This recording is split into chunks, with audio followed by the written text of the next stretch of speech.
So as you may have seen by now, lately I've started sharing some of the uses of the new Canadian cover call ETF dashboards that I built specifically with Canadian investors in mind.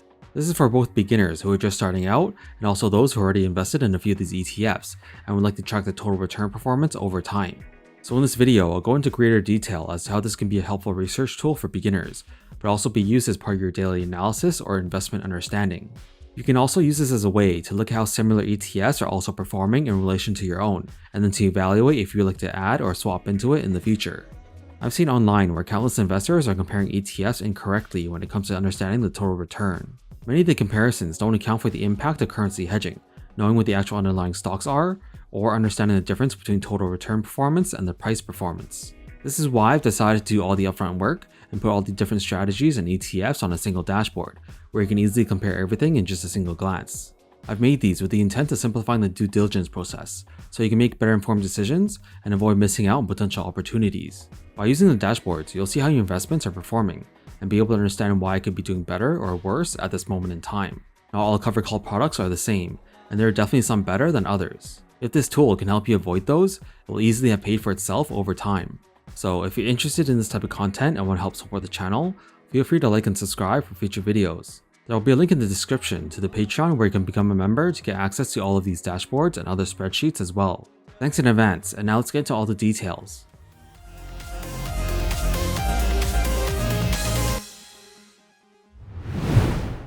So with all the dashboards, at the start there'll first be a details page that gives you an overview with some charts. These two charts might look simple to understand, but there are actually a lot of details you can gather from them if you know what to look for. Here, I'll be using the S&P 500 Index Comparison Dashboard, and for context this being recorded on July 7th. Starting with the chart on the left, the first two black bars you will always see are for the S&P 500 Index ETFs in VFV and VSP. Below, you'll see it indicated that one is unhedged, which is VFV, and then the other one is hedged, which is VSP. There are two functions for this, and the first is it helps to indicate the impact currency hedging has had so far this year. It can be visually seen through the difference between the two bars, where VSP is outperforming VFV currently by 4.53%. Why this works is because both these ETFs hold the index, and the only thing separating them is the currency hedging aspect. Now this number isn't going to match exactly, but if you pull up Google and look at the exchange rate performance year to date, it's approximately 5.26%. So what does this all mean? What it tells us is that because of the exchange rate alone so far this year, any ETF that's hedged to the Canadian dollar will have outperformed an unhedged ETF by the amount of approximately 4.5% to 5.25%.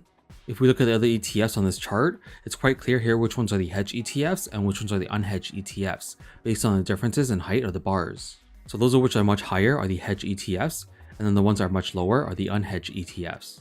Then the second function of these two bars is to allow for a performance comparison relative to the index itself. Many investors use the S&P 500 as a benchmark because it's the most popular index and it's also a core position in many portfolios. So this is here acting as a performance indicator and whether or not an ETF is either outperforming or underperforming the index at this point in time. And because these dashboards are separated based on the individual sectors, it can also be seen as an indicator whether or not that sector as a whole is underperforming or outperforming the index. I found both of these features to be very useful, and the visual aspect quickly demonstrates the impact of currency hedging immediately at a single glance.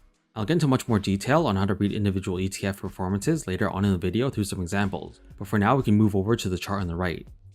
To explain how to read this and what all the colors mean, each of these bars are separated into three different colors. The first section of the bar shows where the 52-week low is. So for VFV, the 52-week low is at $121.61. Next is the darkest section of the bar, and this is showing us the range or difference between the 52-week low and the current stock price. By seeing how far away the current price is from the 52-week low, it could be used as an indication of premium or discount, or overvalued and undervalued. So VFV is currently priced at $150.98, and it's near its 52-week high, so you could say it's a little bit of a premium right now. To tell where the 52-week high is, we can see it by the lighter gray bar above it. And if we hover over it, there's another $6.40 before we reach these highs again. For those ETFs that are currently at their 52-week highs, such as all the hedge ETFs, you won't be able to see the same lighter gray bar above them. What all this means is that in general, the market is currently trading at a premium based on the 52-week price, and that there isn't much of a discount if you were to invest at this moment in time. For what a discount would look like on the bar chart, it would be something like this, with a light gray bar at the top making up the majority of it. You would then look for the darker gray section to be smaller and as close to the 52-week low as possible. Just a reminder that this is intended to just be an indicator to help with the decision-making process, and that it shouldn't be used as the sole reason why you invest into any of these ETFs. This is just a good place to start your research, and then delve deeper into why it might be on a premium or discount currently. So with these two charts explained, we can move on to some actual examples of how we would use these dashboards for insights when looking at the total return performances.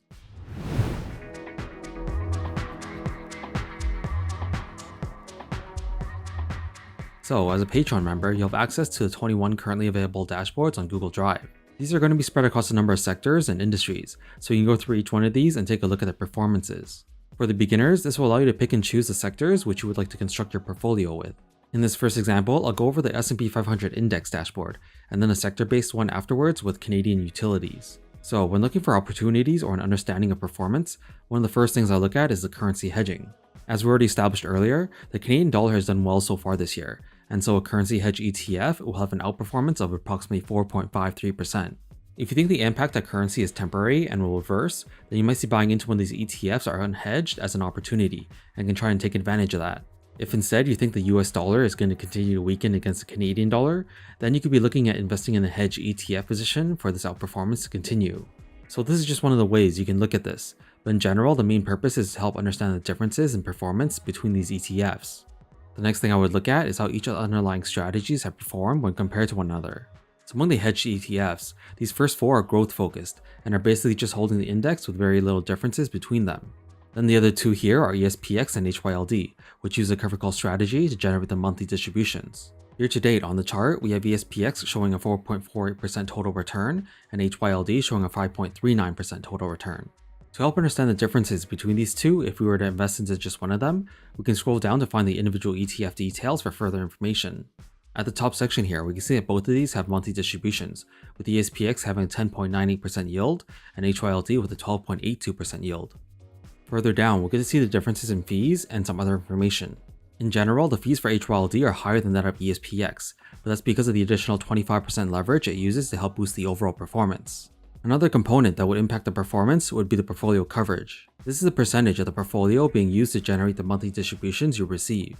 Generally, the higher the coverage, the less growth you will see from the underlying holdings. For HYLD, there's a big range listed, but actually almost all the underlying ETFs only use about 30% coverage of the portfolio, with the exception of two smaller ETF holdings. So far, these two have been fairly close to one another in comparison except for the difference in fees, because of the additional leverage used by HYLD. But what else can contribute to this difference in performance? That's where this next section comes in, and it's arguably the most important when it comes to understanding performance comparisons. Why this matters so much is because even though they are both covered call ETFs, as we were pointing out, only about 1/3 of it is used as coverage for options writing. That means the remaining 2/3 participates in the growth of the underlying stocks.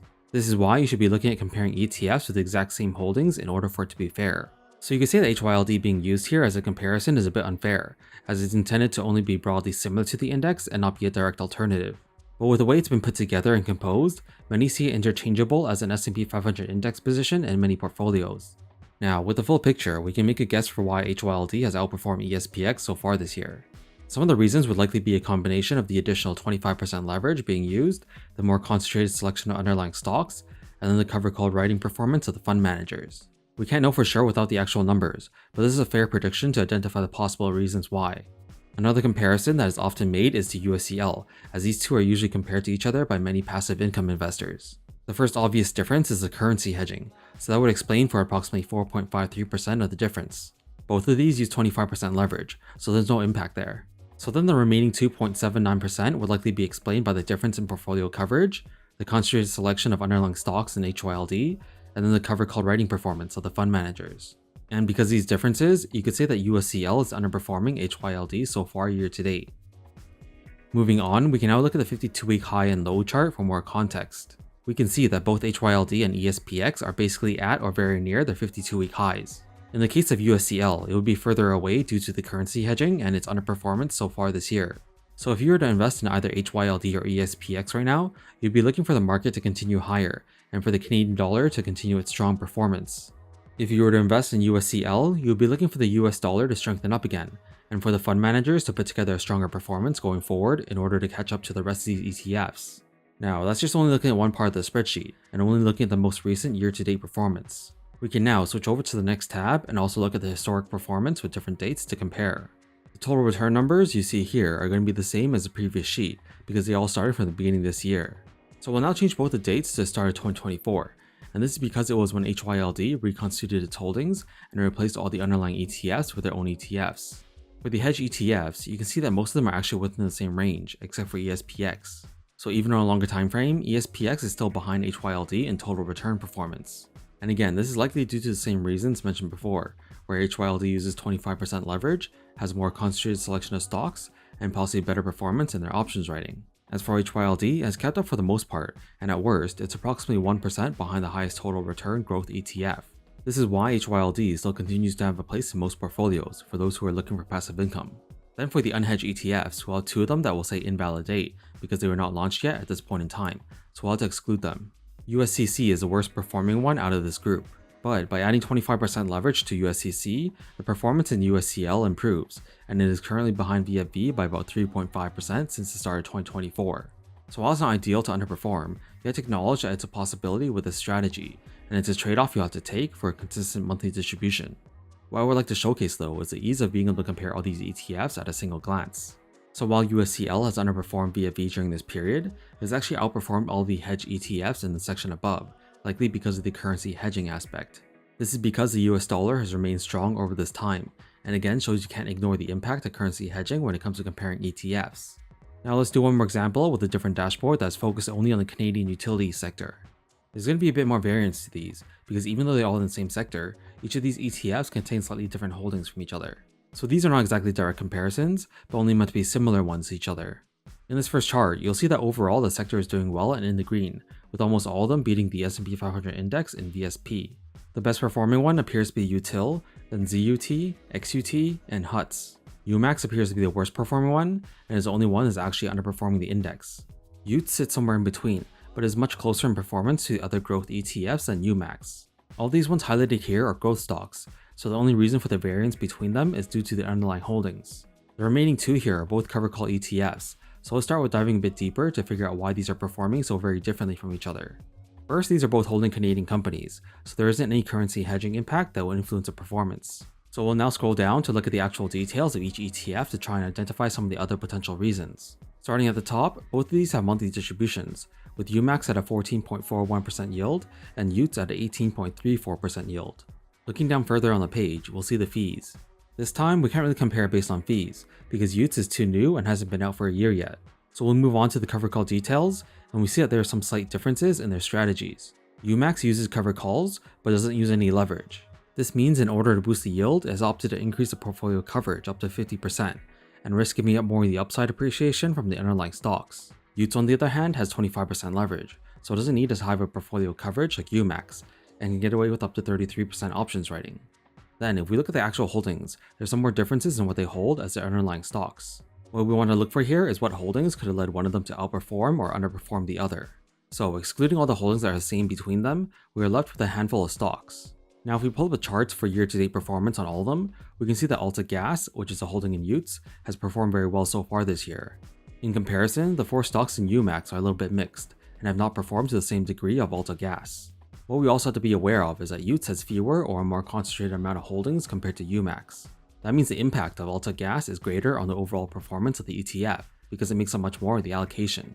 So to summarize, the difference in performance could be attributed to the cover call strategy where UMAX gives up more of the upside, the non-use of leverage, and also the holding of underlying stocks that have not performed as well as the concentrated holdings in UTS. Then switching over to the 52-week high and low chart, in terms of the growth holdings, they're all at or near the 52-week highs. So if you were to buy into them now, you'd be looking for it to continue going up higher. With the cover call ETFs, they're a little bit further away from their highs. So you can see it as a slight discount until it recovers back up to the highs. Again, you can't base your investing decisions solely based on this, and then you should do further fundamental research to support your choices. Now moving on to the other sheet, here we can go back as far as September 4th, 2024. And that's because it was when UTS was launched and became available for trading.